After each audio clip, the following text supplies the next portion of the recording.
ہجرت سے لگ بھگ 1.5 سال قبل ماہ رجب کی 27ویں شب کو وہ محیر العقول واقعہ پیش آیا کہ جسے ہم معراج کے نام سے جانتے ہیں۔ اس واقعے کی حقیقت کیا ہے، اس کی اہمیت کیا ہے، اس موضوع پر گفتگو کرنے کے ضمن میں سب سے پہلے ہمیں معین کرنا ہوگا کہ ہماری سورسز کیا۔ ظاہر بات ہے کہ ہمارے لیے کسی بھی ضمن میں مرجع اول جو سب سے پہلی بنیاد ہے وہ قرآن مجید۔ قرآن حکیم میں واقعہ معراج کا ذکر 2 مقامات پر صراحت کے ساتھ، یہ کوئی اشارے یا کنائے یا رمز یا ایما کا انداز نہیں ہے، نہ اس میں کوئی ابہام ہے نہ ایہام ہے، بلکہ صراحت کے ساتھ واضح الفاظ میں 2 مقامات پر ذکر ہے۔ اس سفر مبارک کے 2 ہی حصے، ایک اس کا زمینی حصہ ہے مسجد حرام سے مسجد اقصی تک، اور ایک اس کا آسمانی حصہ ہے مسجد اقصی سے سدرۃ المنتہا تک۔ چنانچہ قرآن مجید میں 2 مقامات پر اس واقعے کے انہی 2 حصوں کو جدا جدا بیان کیا گیا۔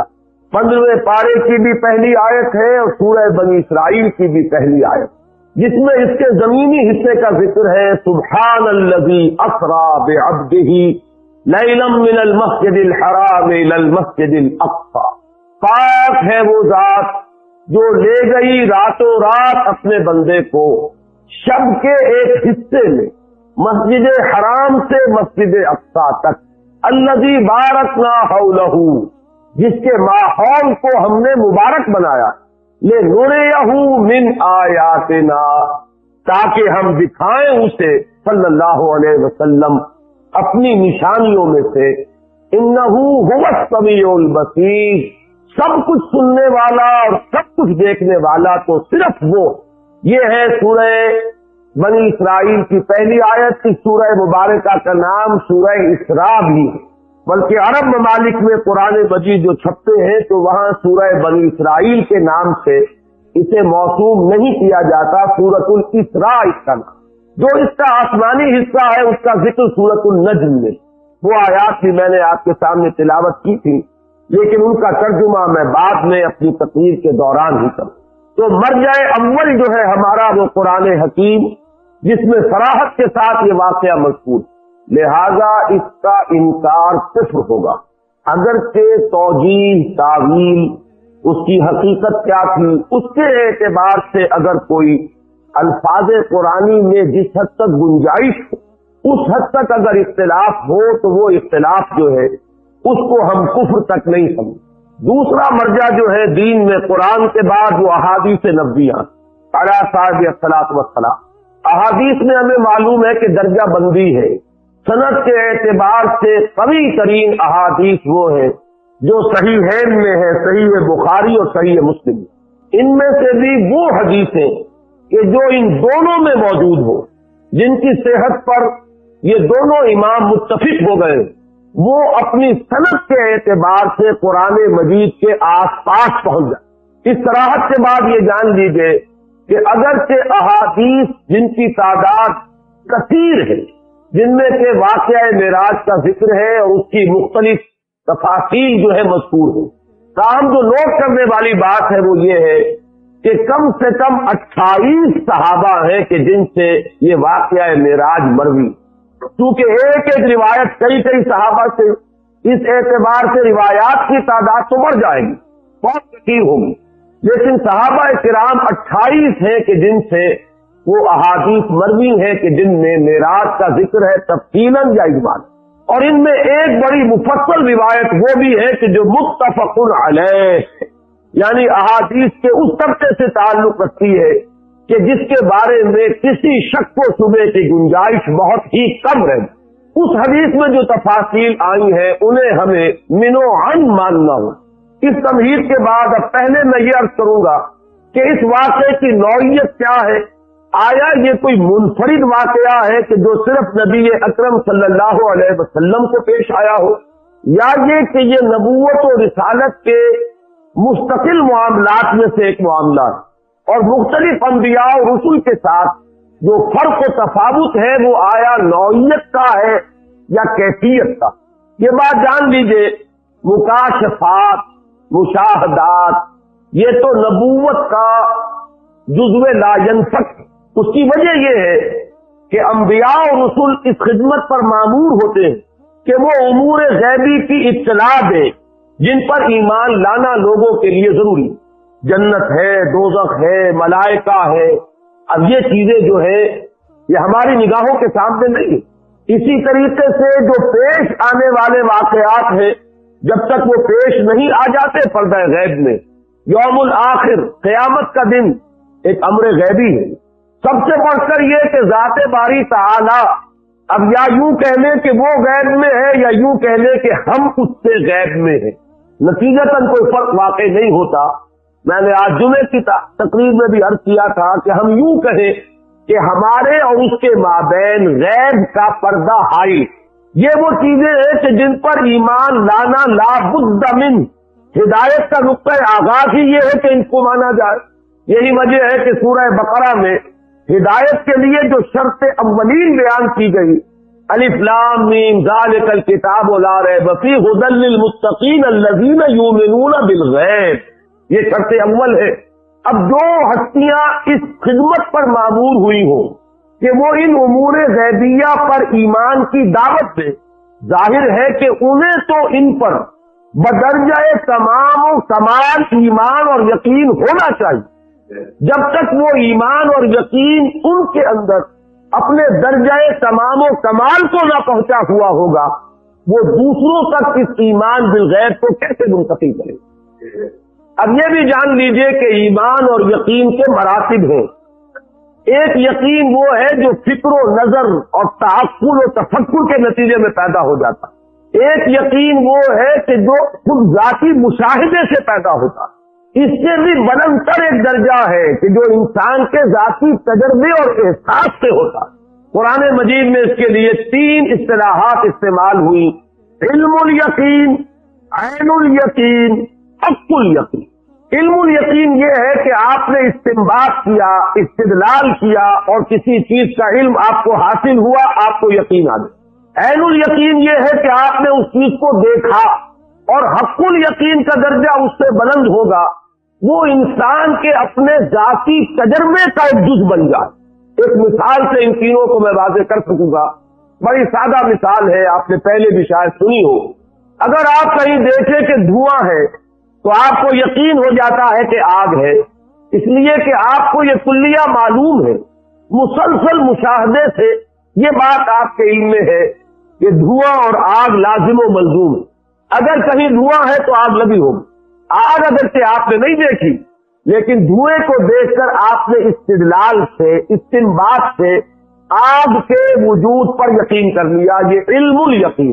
اب آپ نے قدم بڑھائے، آپ بھاگے دوڑے، وہاں پہنچے اور آپ نے دیکھ لیا کہ آگ لگی ہوئی، یہ ہے اس سے بلند تر درجہ عین الیقین، جسے ہم کہتے ہیں عربی میں لیس الخبر کالمشاہدہ، المعائنہ، کسی کے بتانے سے جو یقین پیدا ہوتا ہے وہ ویسا نہیں ہو سکتا جتنا خود دیکھنے سے پیدا ہوتا۔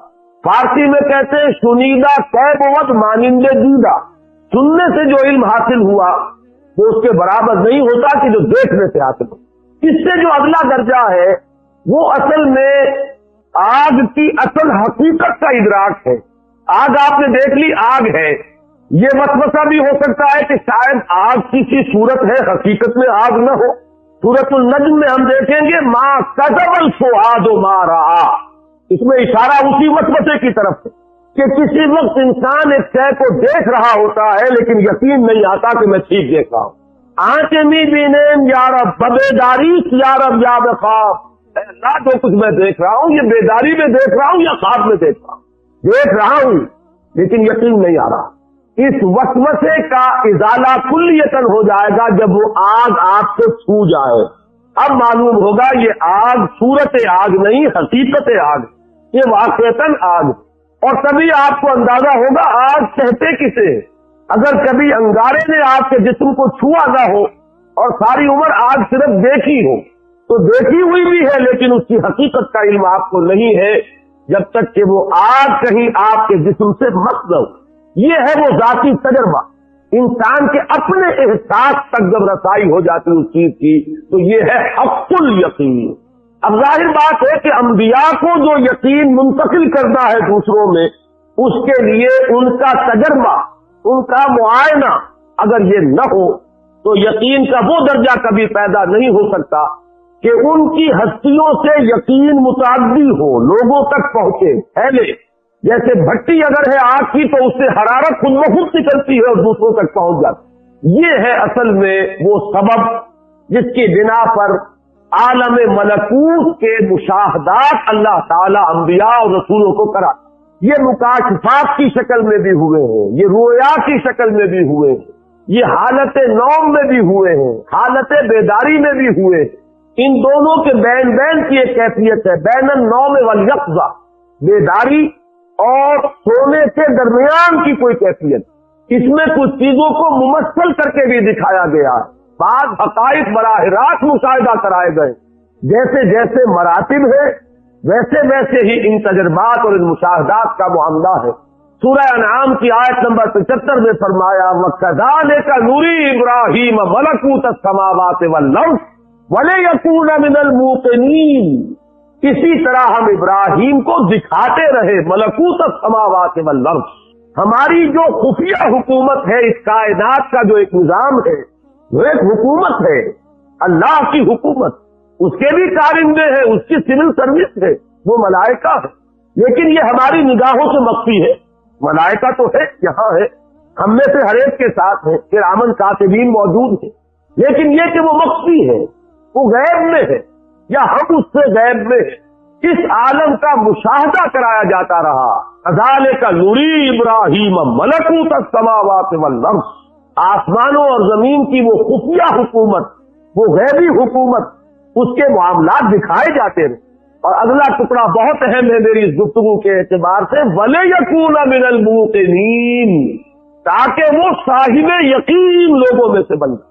ایمان تو محض خبر کی بنیاد پر بھی ہے، لیکن یقین کا جو درجہ جو میں نے عرض کیا ہے، یہ اپنے مشاہدے اور اپنے تجربے میں جو آنے کے بعد یقین پیدا ہوتا ہے، اس درجے کا یقین انبیاء اور رسول کو دینا مقصود ہے، لہذا انہیں یہ مشاہدات کرائے۔ البتہ جیسے نبوت و رسالت کے سلسلے کی تکمیل ہوئی محمد الرسول اللہ صلی اللہ علیہ وسلم، اسی طریقے سے ان مشاہدات کے بارے میں بھی چوٹی کا مشاہدہ، ان تجربات کے ضمن میں بھی بلند ترین تجربہ وہ ہے جو محمد الرسول اللہ صلی اللہ علیہ وسلم۔ البتہ حضور کے بارے میں بھی یہ بات ضرور ذہن میں رکھیے کہ یہ واحد تجربہ نہیں، بے شمار تجربات۔ آپ نماز پڑھا رہے، استسقاء کی نماز، اور جنت آپ کے سامنے لے آئی، اور بے اختیار آپ کا ہاتھ اٹھا کہ کوئی میوہ جو ہے اس جنت کے کسی درخت کا آپ توڑ لیں۔ یہ کنڈیشن ریفلیکٹ، اس میں ارادے کو دخل نہیں ہوتا، یہ بالکل بے اختیار معاملہ۔ جنت سامنے آ گئی، درخت ہے، ہاتھ بڑھا، پھر آگ لے آئی گئی، جہنم جو ہے سامنے لے آئی، اور آپ پیچھے ہٹے، اس کی حرارت، اس کی گرمی، اس کی دہشت جو ہے اس کی وجہ، اور یہ نماز میں ہو رہا ہے، عالم بیداری میں ہو رہا ہے، حضور مجمع میں ہے، خلوت میں نہیں ہے، وہاں ہو رہا ہے۔ تو ہم تو مشاہدات کا احاطہ نہیں کر سکتے جو محمد الرسول اللہ صلی اللہ علیہ وسلم۔ اس کے حوالے سے جو بات میں چاہتا ہوں معراج کے بارے میں کہ آپ ذہن نشین کر لیں، وہ یہ ہے کہ معراج کے ضمن میں جو روایات آتی ہیں ان میں بہت اختلاف ہے۔ ایک تو ہے مجرد وہ واقعہ، وہ تو متفق علیہ ہے، ایک ہے اس خاکے میں جو تفصیلات کا رنگ ہے، اس میں جدا جدا ہے مختلف روایات میں۔ ان میں بھی ایک تو وہ چیزیں ہیں جو ایک دوسرے میں فٹ ان کر جاتی ہیں کہ ایک واقعہ آپ نے بھی دیکھا، ایک واقعہ ایک اور نے بھی دیکھا، آپ نے بیان کیا تو شاید اس کی کچھ اور ڈیٹیلز آپ بیان کریں گے۔ ہر شخص کا اپنا ایک ذوق ہے، اپنا ایک مزاج ہے، اسی کے اعتبار سے اس کے ریسیورز ہیں۔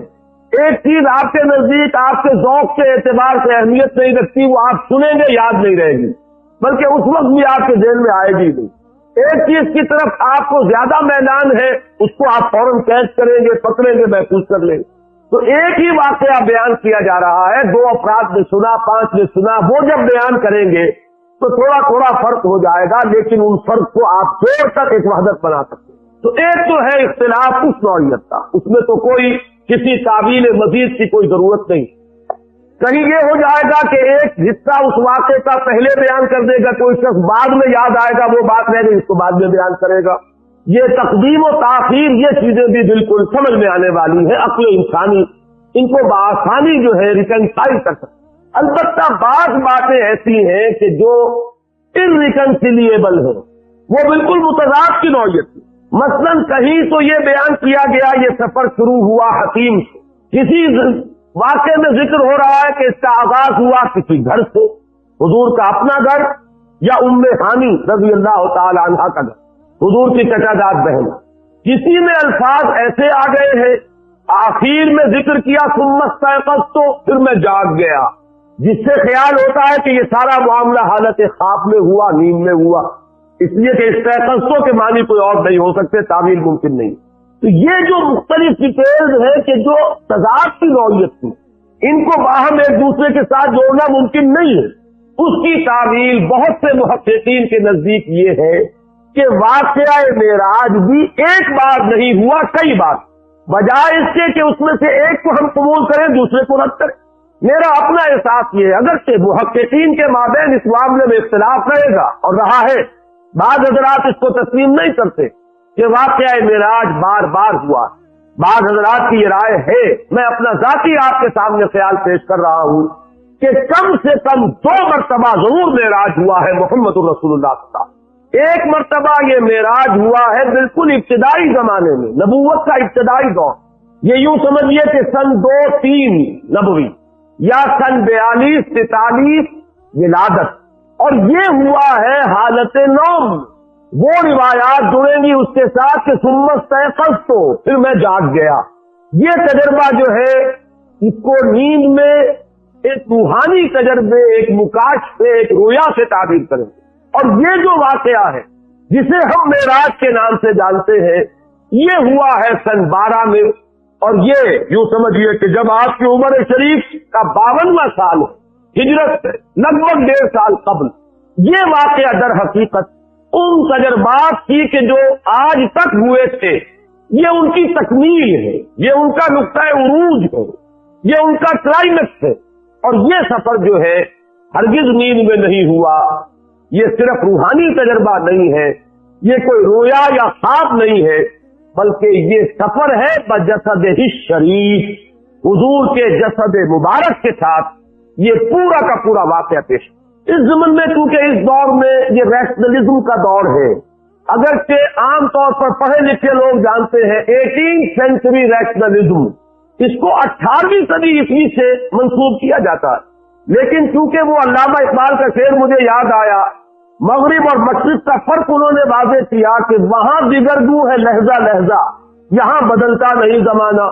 مغرب میں فکر انسانی کئی کلابازیاں کھا چکی ہیں، اور مشرق کے کچھ مفکرین ہیں جو ابھی تک 18ویں صدی عیسوی کے ریشنلزم کو چاٹ رہے ہیں، تو مغرب میں ختم ہو چکے، سائنس کے پریمیسز تبدیل ہو گئے، مقدمات چینج ہو چکے، اصول بدل چکے ہیں، لیکن ہمارے ہاں کچھ لوگ ہیں جو ابھی وہ نیوٹونین فزکس کو جو ہے وہ لے کر مضبوطی سے پکڑے گئے، اور یہی وہ لوگ ہیں کہ جن کے نزدیک یہ محالات میں سے ہے، ناممکنات میں سے۔ میں اسی لیے کہا کرتا ہوں کہ اگر سر سید نے ٹھوکر کھائی تو وہ قابل رحم ہے، معذور ہے، وہ آج سے 100 سال پہلے کے انسان، لیکن جو لوگ سر سید کے فکر پر اس وقت اپنی دکانیں چمکا رہے ہیں، یہ مقلد محض ہیں، ان کے پاس تو در حقیقت وہ جو کامن سینس نام کی شے بھی نہیں ہے کہ انہیں یہ اندازہ ہو کہ ہم کس دور میں یہ بات کریں۔ یہ آئنسٹائن کی فزکس کا زمانہ ہے، فزکس کے مقدمات تبدیل ہو چکے، اب میٹر انڈسٹرکٹیبل نہیں رہا، اب سائنس وہاں پہنچ چکی ہے کہ نظری اعتبار سے تسلیم کیا جاتا ہے کہ اگر کوئی physical object velocity of light کے ساتھ موو کرے گا تو اس کے لیے وقت نہیں گزرے گا۔ حساب نے یہ ثابت کر دی، اگرچہ ہم اس کا بھی تصور نہیں کر سکتے۔ سب سے زیادہ رفتاریں انسان کے سامنے 2 تھی، ایک آواز کی رفتار، اس سے تو انسان آگے گزر گیا ہے۔ بندوق کی گولی پہلے جایا کرتی تھی آواز سے آگے، لگتی پہلے تھی، آواز بعد میں آتی تھی، لیکن اب تو سپر سونک جیٹ ہے، آواز سے کہیں زیادہ ان کی اپنی رفتار، اب صرف ایک رفتار رہ گئی ہے، ویلوسٹی آف لائٹ، وہاں تک پہنچنے کا کوئی تصور ابھی ہمیں حاصل نہیں ہے، لیکن ہم جانتے ہیں کہ ممکن ہے، وہ انسانی قدرت سے ممکن نہ ہو، اللہ کی قدرت سے ممکن ہے. وہ چاہے بالفعل ہمارے لیے ابھی اچیو کرنا اس کا ممکن نہ ہو، لیکن اب وہ بات عقل میں آتی ہے، حساب کتاب سے وہ بات برآمد ہو رہی ہے. صرف یہ فرق ہے انسانی قدرت اور اللہ کی قدرت کا، جس کی طرف اشارہ کر کے بات شروع کی گئی. سبحان الذی اسری بعبدہ، پاک ہے وہ ذات جو لے گئی اپنے بندے کو راتوں رات مسجد اقصی سے مسجد حرام سے مسجد اقصی. اگر یہ بات کسی انسان کی طرف منسوب ہوتی تو بات اور تھی. اگر یہ فعل حضور کی طرف منسوب ہوتا کہ حضور گئے تو بات اور تھی کہ میں آیا نہیں لایا گیا ہوں. حضور گئے نہیں لے جائے گئے، اور لے جانے والے وہ ذات ہے. سبحان الذی اسری، وہ پاک ہے ہر عیب سے، ہر نقص سے، ہر ذوق سے، ہر کوتاہی سے. وہ منزہ ہے، اعلیٰ ہے، عرفہ ہے، بالا تر ہے. لہذا اس کی قدرت سے یہ ہرگز بعید نہیں کہ وہ اپنے بندے کو راتوں رات مسجد حرام سے مسجد اقصی اور پھر مسجد اقصی سے سدرۃ المنتہا تک لے جائے اور واپس لے آئے اور پھر مسجد حرام میں پہنچا دے. اور بعض روایات میں آتا ہے کہ وضو کا پانی ابھی بہ رہا تھا اور کنڈی جو ہے حضور کے مکان کی وہ ابھی ہل رہی تھی. معلوم ہوا وقت نہیں گزرا. یہ چیز جیسا کہ میں نے عرض کیا آج کا جو ذہن ہے اس کے لیے یہ اب ناقابل قیاس، ناقابل یقین نہیں رہی. سبحان الذی اسری بعبدہ. دوسری قابل توجہ بات ہے لفظ عبد.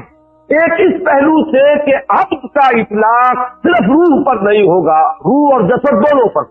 عبد تو ہم ہے، صرف روح کو عبد نہیں کہا جائے. روح کی حقیقت کو تو خیر ہم اپنی روح کی حقیقت کو نہیں سمجھ سکتے، تو روح محمدی صلی اللہ علیہ وسلم کی حقیقت کو کیا کریں. عبد کا اطلاق بلکہ جان لیجئے کہ اکثر و بیشتر تو جسد پر ہوگا. تو اس سے بھی ایک اضافی بات معلوم ہوئی کہ صرف روح محمدی نہیں لے جائی گئی، محمد لے جائے گئے صلی اللہ علیہ وسلم. اور محمد کا اطلاق روح محمدی اور آپ کے جسد شریف دونوں کے مجموعے پر ہوگا، صرف روح. دوسری بات جو اس میں بہت قابل لحاظ ہے وہ یہ ہے کہ یہ جو مقام عروج ہے جس کا ذکر ہو رہا اور حضور کی دو نسبتوں میں سے جس نسبت کا یہاں حوالہ دیا جا رہا ہے وہ نسبت رسالت نہیں، نسبت عبدیت. ویسے بھی عام طور پر قرآن مجید میں جہاں اللہ تعالی کی عنایت خصوصی، شفقت خصوصی کا ذکر آتا ہے حضور پر، وہاں آپ کی نسبت عبدیت کا ذکر ملے. جیسے یہاں ہم نے دیکھا، جیسے اگلی صورت میں ہے سورہ کہف میں الحمدللہ الذی انزل علی عبدہ الکتاب ولم یجعل لہ عوجا. جیسے سورۃ الفرقان میں تبارک الذی نزل الفرقان علی عبدہ لیکون للعالمین نذیرا. اسی طریقے سے سورۃ النجم میں ہے فاوحی الی عبدہ ما اوحی. اسی طرح یہاں ہے سبحان الذی اسری بعبدہ لیلا من المسجد الحرام الی المسجد الاقصی. یہاں وہ نقطہ جان لیجئے کہ نسبت عبدیت بالا تر ہے نسبت رسالت، نمبر ایک. اور اگر اس کو صوفیہ کی اصطلاح میں سمجھیں گے تو نسبت عبدیت ایک عروجی نسبت، نسبت رسالت ایک نزولی نسبت. ذرا اگر ذہن میں رکھیں گے اسے تو حضرت موسیٰ علیہ السلام کو جو پہلی وحی ہو رہی ہے یا مخاطبہ اور مکالمہ سے جو مشرف ہو رہے ہیں تو کوہ طور پر ہے، بلند مقام پر. اور اس سے اعلیٰ مقام اور کیا ہوگا کہ اللہ تعالیٰ سے بلا واسطہ گفتگو ہو رہی ہے، درمیان میں کوئی واسطہ عائد نہیں. وَكَلَّمَ اللَّهُ مُوسَىٰ تَكْلِيمًا. یہاں موسیٰ کیا ہے؟ رسالت کا حکم ملا تو کیا اذهب إِلَىٰ فِرْعَوْنَ إِنَّهُ طَغَىٰ. جاؤ فرعون. اب موسیٰ پہاڑ سے اتریں گے تو جائیں گے. کسی کے پاس سے کوئی جاتا ہے تو اس کی طرف پیٹ کر کے جاتا ہے، کسی کے سامنے دس بستہ کھڑا ہوتا ہے تو اس کے حضور میں ہے، مواجہہ کر رہا فیس ٹو فیس. تو کون سی نسبت بالا تر ہوئی؟ نسبت عبدیت. فرض منصبی ہے رسالت، آؤ ادا کرو. مولانا روم نے اس کو بیان کیا ہے، بہترین تمثیل ہے. اصل میں ان حقائق کے جاننے والے یہ صوفیاء ہی ہیں. یہ نہ فقہا کا دائرہ ہے نہ محدثین کا دائرہ ہے. اپنے اپنے دائرے ہیں، اپنے اپنے کام سب نے کیے ہیں. ہمارے سب ہی محسن ہیں، لیکن یہ کہ بہرحال اپنا اپنا ذوق، اپنا اپنا فیل. ان چیزوں کو اور ان میں پھر فرق مراتب جو قائم کیا ہے وہ کیا تھا. بارش کی مثال دی ہے. یہ واٹر سائیکل جو چل رہا ہے ہماری اس دنیا میں، سمندر سے بخارات اٹھ رہے ہیں، یہ عروج ہے. کتنی لطیف حالت میں ہے، کتنے پاک اور صاف ہیں. یہ تو عمل کثیر ہو رہا ہے نا. پانی کو بھاپ بنایا گیا ہے، اس میں کوئی کثافت تو ساتھ نہیں جائے گی. بالکل پاک اور صاف پانی لطیف ترین صورت میں اوپر جا رہا. اوپر جا کر بادل بنے، ہوائیں لے گئی، اب وہ بارش بن کر نازل ہو رہا ہے. نازل ہو رہا ہے تو کیا ہوگا؟ وہ پہلے فضا کو دھوئے گا، وہ کچھ کثافت پانی میں بھی جمع ہو جائے گی، زمین پر برسے گا، زمین کو دھو دے گا، لیکن کچھ کثافتیں شامل ہو جائیں گی. یہ ندیوں نالوں سے دریاؤں سے ہوتا ہوا پھر سمندر میں پہنچے، وہ ساری کثافت سمندر میں رہ جائے گی، اور پھر وہ لطیف اور صاف اور پاک ہو کر پھر آسمان کی طرف. یہ عروج ہے، وہ نزول ہے. نزول سے صفائی ہو رہی ہے دوسروں کی، فضا کی، زمین کی. عروج میں اپنی صفائی. یہی ہے سائیکل. رات کو اللہ کا بندہ اس کے حضور میں کھڑا، یہ کس کی صفائی ہے؟ اپنی. کس چیز کی صفائی یہ میں بعد میں بیان کر دوں گا. اسے کہیں اپنی کثافتوں پر قیاس نہ کر لیجیے، وہ کثافتیں ان کے پاس بھی نہیں. گر حفظ مراتب نہ پوری زندگی کی، لیکن پھر دن میں کیا حکم ہے؟ اب وہ نزول ہے. اس نزول میں کثافت آ جاتی ہے. کیا کثافت؟ کسی نے گالی دے دی، کچھ تکبر پیدا ہوگا کہ نہیں؟ طبیعت بالکل نہ ہونا ناممکن. وَلَقَدْ نَعْلَمُ، ہمیں معلوم ہے، إِنَّهُ لَيَحْزُنُكَ الَّذِي يَقُولُونَ، آپ کو رنج ہوتا ہے، افسوس ہوتا ہے، آپ کی طبیعت پر تکبر آتا ہے ان کی باتیں سن کر. کسی نے مجنون کہہ دیا، کسی نے پاگل کہہ دیا، کسی نے شاعر کہہ دیا، اور وہ در بدر جا رہے ہیں، لیکن ہو کیا رہا ہے؟ تو اگر طبیعت پر کچھ تکبر بھی آ گیا ہے محمد رسول اللہ صلی اللہ علیہ وسلم کے، اس تکبر کا بھی دور کیا جانا ضروری ہے. راتوں کو کھڑے رہیے. اب یہ عروجی نسبت ہے کہ اوپر جا رہے ہیں، اور دن میں نزول فرمائیے، اور لوگوں کے دلوں کو صاف کیجیے، ان کے ذہنوں کو صاف، ماحول کو صاف. یا ایھا المزمل قم اللیل الا قلیلا نصفہ او انقص منہ قلیلا او زد علیہ ورتل القرآن ترتیلا انا سنلقی علیک قولا ثقیلا ان ناشئۃ اللیل ہی اشد وطئا واقوم قیلا ان لک فی النہار سبحا طویلا. دن کے وقت تو آپ کے لیے بڑی مشقت ہے، بڑی محنت ہے، تبلیغ ہے، تلقین ہے، دعوت ہے، نصیحت ہے. کبھی اپنوں کی طرف سے تکبر ہو جاتا ہے. حضرت عائشہ سے ایک مرتبہ ہو جاتا ہے گھروں میں، کسی بات پر آپ ناراض ہوئے، آپ نے یہاں تک کہہ دیا کہ تمہارے ہاتھ ٹوٹ جائیں. اس کے بعد حضرت عائشہ کو دیکھا کہ وہ اپنے ہاتھوں کو دیکھ رہی ہیں. پوچھا کیا دیکھ رہی ہے؟ انہوں نے عرض کیا میں منتظر ہوں کہ کب نبی کی بد دعا کا اثر ظاہر ہو. اس پر آپ نے فوراً اللہ تعالیٰ کی جانب رجوع کیا، اے اللہ میں انسان ہوں، میری زبان سے کبھی غصے میں بھی الفاظ نکل جاتے ہیں، اے اللہ تو ان کو قبول نہ کر لی. ہے تکبر؟ غزوہ احد میں تکبر طبیعت میں ہوا تو ہے. کیف یہدی اللہ قوما خذلوا وجہ نبیہم بالدم، اللہ اس قوم کو کیسے ہدایت دے گا جس نے اپنے نبی کے چہرے کو لہو لہان تک کیا، رنگ دیا خون سے. تکبر تو ہوا ہے. اسی طرح کا تکبر وہ ہے، اسی لیے تو کہا گیا سورہ مزمل میں وَاصْبِرْ عَلَىٰ مَا يَقُولُونَ وَاهْجُرْهُمْ هَجْرًا. تلوار کا وار تو محمد پر پڑا ہے غزوہ احد میں، لیکن زبانوں کی جو زخم تھے وہ تو لگ رہے تھے بچے میں بھی، اس تکبر کو بھی صاف. تو یہاں بھی لفظ اب کے حوالے سے ان حقائق کو ذہن نشین کر لیجئے. سبحان الذی اسریٰ بعبدہ، اسریٰ کہتے راتوں رات لے جانا. فَأَسْرِ بِعِبَادِي إِنَّهُمْ مُتَّبَعُونَ. حضرت موسیٰ کو حکم ہوا تھا، اے موسیٰ میرے بندوں کو لے کر نکل جاؤ راتوں رات، تمہارا پیچھا کیا جائے گا. تو حضور کے لیے بھی لفظ آیا سبحان الذی اسریٰ بعبدہ. اس کے بعد لیلن کیوں آیا، دوہرایا کیوں گیا؟ اس لیے میں نے ترجمے میں کیا تھا رات کا بھی ایک حصہ، پوری رات نہیں لگی، اس کا کوئی ایک وقفہ ہے نہایت حقیر، نہایت قلیل، نہایت مختصر. من المسجد الحرام الى المسجد الاقصى الذي باركنا حوله لنريه من آیاتنا انه هو السمیع البصیر. آیت کے آخری حصے پر بھی غور کر لیجئے. باقی وہ جو واقعات ہیں وہ میں حدیث کے حوالے سے آپ کو بتاؤں گا. مقصد کیا ہے اس کا؟ اپنی کچھ آیات کا مشاہدہ کرانا ہے. السمیع اور البصیر، سب کچھ سننے والا، سب کچھ جاننے والا تو صرف اللہ ہے، کوئی نہیں. ہاں وہ اپنے علم میں سے جتنا جس کو چاہے دے دے، اپنی بصارت میں سے جتنا کسی کو چاہے حصہ عطا فرما دے، اپنی سماعت میں سے جتنا چاہے کسی پر فیضان فرما دے. یہ اس کا اختیار ہے. لا یحیطون بشیء من علمہ الا بما شاء. اللہ کے علم میں سے کوئی بھی کسی چیز کا احاطہ نہیں کر سکتا ما سوائے اس کے جو اللہ خود کا. سبحانک لا علم لنا الا ما علمتنا. تو پاک ہے اور ہمیں کوئی علم حاصل نہیں ہے. تو فرشتوں کا علم بھی یہی ہے، انبیاء اور رسل کے علم کی بھی کیفیت یہی ہے. جو اللہ نے عطا فرمایا وہی ان کا ہے. باقی سب کچھ جاننے والا اور سب کچھ دیکھنے والا صرف وہ ہے. یہ اسلوب حصر ہے. انہ هو السمیع العلیم. سب کچھ سننے والا اور سب کچھ دیکھنے والا تنہا. اب میں یہ چاہتا ہوں کہ یہ جو واقعہ ہے اسے میں اس حدیث کے حوالے سے آپ کو سنا دوں. میں کچھ بیان کروں گا، میرے بیان کرنے میں کچھ کمی اور بیشی ہونے کا اندیشہ. اگر ہم اتنے خوش قسمت ہیں کہ وہ واقعہ ہمارے پاس ایک مفصل حدیث کی شکل میں موجود، اور حدیث بھی دوسرے یا تیسرے طبقے کی کتابوں کی نہیں، متفق علیہ، جس میں روایتاً جیسا کہ میں نے عرض کیا جس کا پایا تقریباً قرآن کے برابر. اور اس حدیث کے راوی ہیں حضرت مالک ابن سعد رضی اللہ تعالی عنہ.